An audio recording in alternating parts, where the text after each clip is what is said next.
آج میں صرف یہ بات عرض کرنا چاہوں گا کہ ہم جس کے بندے ہیں اس کو پہچاننے کے لیے کیا اس نے کچھ نشانیاں بھی رکھی ہیں؟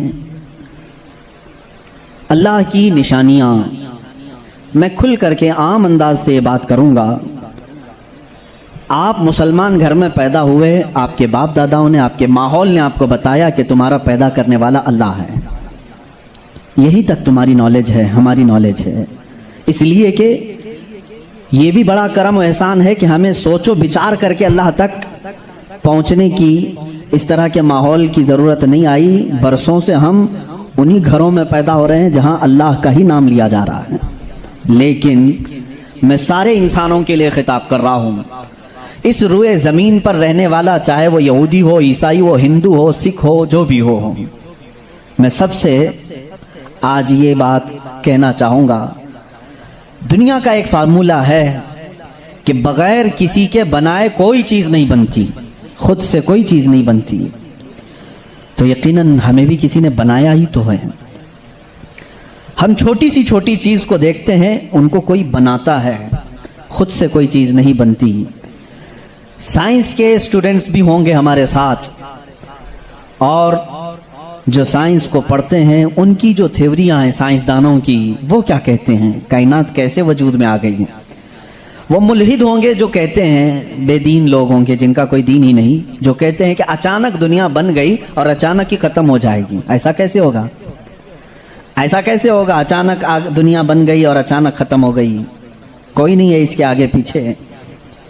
میرے عزیزو، جو غور و فکر کرنے والے سائنسدان ہیں وہ بھی اب اس نتیجے پر پہنچے ہیں کہ دنیا میں ایک بہت بڑا دھماکہ ہوا تھا کئی ارب سال پہلے، کئی لاکھ سال پہلے، ان کے اعتبار سے، ان کے علم کے اعتبار سے، جس کو یہ بگ بینگ کہتے ہیں۔ بگ بینگ کیا چیز ہے؟ تو سائنسدان یہ کہتے ہیں کہ کئی سالوں تک اس روئے زمین پر صرف سمندر تھا، اور سمندر میں بھی جو گیس ہوتی تھی وہ سب ہائیڈروجن، اور صرف 99% ہائیڈروجن اور 1% صرف آکسیجن کا یہاں پر وجود تھا، جس کی وجہ سے کوئی دوسرا زندہ رہ نہیں سکتا تھا۔ یہ سائنسدانوں کی تحقیق ہے۔ اس کے بعد پھر انہوں نے یہ کہا کہ ایک دھماکہ ہوا، اور سمندر سے، پانی سے ہر چیز بنتی چلی گئی، پانی سے بنتی چلی گئی۔ یہ 21ویں صدی میں بات کی جا رہی ہے، یہ بات 21ویں صدی میں کی جا رہی ہے، اور سائنس کے وجود کی تاریخ میں اگر آپ جائیں گے تو زیادہ سے زیادہ یہ 400 سال پہلے تک کی تاریخ ہوگی۔ 16ویں صدی میں، 17ویں صدی میں، 17ویں سینچری میں سائنس کی کچھ نہ کچھ چیزیں ایجاد ہونے لگیں جس کو آج ہم سائنس کہہ رہے ہیں۔ اور قرآن میں مولا فرماتا ہے وَجَعَلْنَا مِنَ الْمَاءِ كُلَّ شَيْءٍ حَيٍّ، ہم نے ہر چیز کو پانی سے بنایا ہے۔ یہ رب تعالیٰ فرما رہا ہے، اس کا قرآن عظیم گواہی دے رہا ہے۔ قرآن کس زمانے میں اترا وہ بھی آپ کے ذہن میں ہونا چاہیے، کس زمانے میں قرآن آیا ہے یہ بھی آپ کے ذہن میں اچھی طرح سے فٹ ہونا چاہیے، تاکہ اب سائنس کی تحقیقات اور اس زمانے کو میچ کر کے دیکھ سکیں آپ۔ قرآن اس زمانے میں آیا ہے جہاں یورپ میں لوگ جانوروں کے ساتھ رہتے تھے۔ امریکہ کا تو انکشاف بھی نہیں ہوا تھا، امریکہ نام کا کوئی ملک ہے یہ پتہ بھی نہیں تھا لوگوں کو۔ جتنی دنیا تھی اس میں سب سے زیادہ تہذیب والا ملک، تمدن والا ملک ایران تھا، عرب تھے، روم تھے، باقی سب تو بچھڑے ہوئے لوگ تھے۔ روم، ایران اور عرب کو اس زمانے میں تہذیب والا کہا جاتا تھا۔ ان کی تہذیب کا عالم یہ تھا کہ جب میرے آقا صلی اللہ تعالیٰ علیہ وسلم مدینہ طیبہ میں تشریف لائے، یہ بہت بڑے تہذیب والوں کی بات میں کر رہا ہوں، یعنی بہت نالج رکھنے والوں کی بات کر رہا ہوں۔ اتنا نالج تھا کہ جب میرے آقا مدینے میں تشریف لائے تو صرف 6 لوگوں کو لکھنا آتا تھا۔ یہ بڑے تمدن والے لوگ تھے، بڑے نالج والے لوگ تھے۔ اس زمانے کا علم یہاں تک پہنچا ہوا تھا۔ میرے عزیزو، باقی یورپ وغیرہ کا حال تو بہت ہی بدتر تھا، یہاں تک کہ آبادی کیسے بنائی جائے یہ سلیقہ اسلام نے بتایا ہے۔ روڈ تک بنانے کے طریقے، راستے کیسے بنتے ہیں یہ بھی کوئی علم نہیں تھا پہلے۔ لوگ ستارے دیکھتے تھے اور چلتے جاتے تھے۔ یہاں جو روڈ بنے ہوئے ہیں اس کی ایجاد ہی سیدنا عمر فاروق نے کی ہے رضی اللہ تعالیٰ، کہ عام ایک راستہ ہونا چاہیے، ہائی وے ہونا چاہیے، اس کو پکا بنانا چاہیے کہ لوگ اسی سے گزریں. آج آپ کو راستے اتنے بنے ہوئے ہیں اسی لیے کوئی تارا نہیں دیکھتا, صرف سامنے دیکھتے ہیں. اب تارے دیکھیں گے تو پھر بڑا مسئلہ ہو جائے گا. اس زمانے میں تارے دیکھ کر کے چلتے تھے. عزیزان گرامی, یورپ کا حال اس زمانے میں یہ تھا کہ نالج نام کی کوئی چیز نہیں تھی. وہ لوگ انت وشواس, جیسے آج بھی ہمارے ہاں کچھ لوگوں میں موجود ہے, اندھا یقین, ان چیزوں پر بہت عمل کرتے تھے. جیسے اپشگن ہو جانا, یہ تمام معاملات میں بہت وہ آگے تھے. حتیٰ کہ بیماریوں کو بھی وہ بیماری نہیں سمجھتے تھے. جیسے آج یورپ جادو ٹونے پر یقین نہیں رکھتا, ہر چیز کو بیماری کہتا ہے. اس زمانے میں ہر بیماری کو وہ جادو سمجھتے تھے, شیطان سمجھتے تھے. بیماری کا ان کو ادراک بھی نہیں تھا. اسلام میں جو فقہا پیدا ہوئے, جو اطباء پیدا ہوئے, جو سائنسدان پیدا ہوئے, انہوں نے بیماری کے متعلق بہت سارے تحقیقات پیش کیے. صرف یہ بات میں عرض کرنا چاہوں گا کہ قرآن اس زمانے میں نازل ہوا ہے جب علم کا وجود زیادہ نہیں تھا لوگوں کے پاس, اتنا کہ کوئی اکا دکا لکھنا جانتا تھا. اور کس پر نازل ہوا یہ بھی آپ کے ذہن میں ہونا چاہیے. دو چیزیں دماغ میں رکھیں, اس کے بعد پھر میں قرآن کی آیتیں پڑھتا ہوں. ایک ماحول ایسا ہے, سائنس کا وجود نہیں, علم کا وجود نہیں, علم نام کی چیز ہی نہیں تھی لوگوں کے پاس. اور جس پر نازل ہوا وہ ایسا رسول ہے جو کسی کا شاگرد بھی نہیں, کوئی استاد نہیں. محمد رسول اللہ صلی اللہ تعالی علیہ وسلم, ان پر قرآن نازل ہوا. ایسے ماحول میں نازل ہوا جب کوئی علم جاننے والا نہیں تھا. اور جس پر نازل ہوا وہ کسی یونیورسٹی سے پڑھا, کسی کالج سے پڑھا, کسی مدرسے سے پڑھا ہوا رسول نہیں. اس رسول کا معلم اور استاد صرف خالق کائنات ہے. جبرائیل علیہ الصلوۃ والتسلیم کا بھی صرف اتنا کام رہا ہے, جو رب نے حکم دیا اتنا ہی پہنچا دیا. بلکہ بہت ساری قرآن کی باتیں ایسی ہیں جو جبرائیل پہنچا تو گئے لیکن اس کا علم انہیں بھی نہیں دیا گیا, انہیں بھی نہیں دیا گیا.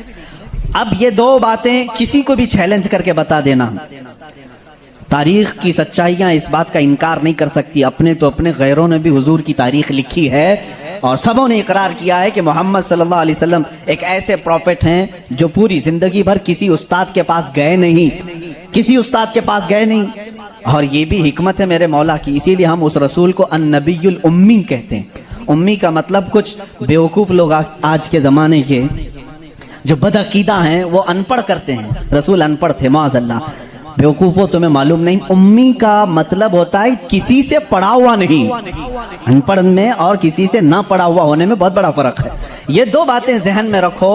قرآن کس ماحول میں نازل ہوا اور جس پر نازل ہوا وہ کسی کا شاگرد نہیں. اب اس کی باتیں جب ہم بیان کرتے ہیں سائنسدانوں کی آنکھیں پھٹی کی پھٹی رہ جاتی ہیں. وہ قرآن بیان کر رہا ہے ان فی خلق السماوات والارض لآیات لأولی الالباب, بے شک یہ زمین کی پیدائش میں, آسمانوں کی پیدائش میں بڑی میری نشانیاں ہیں.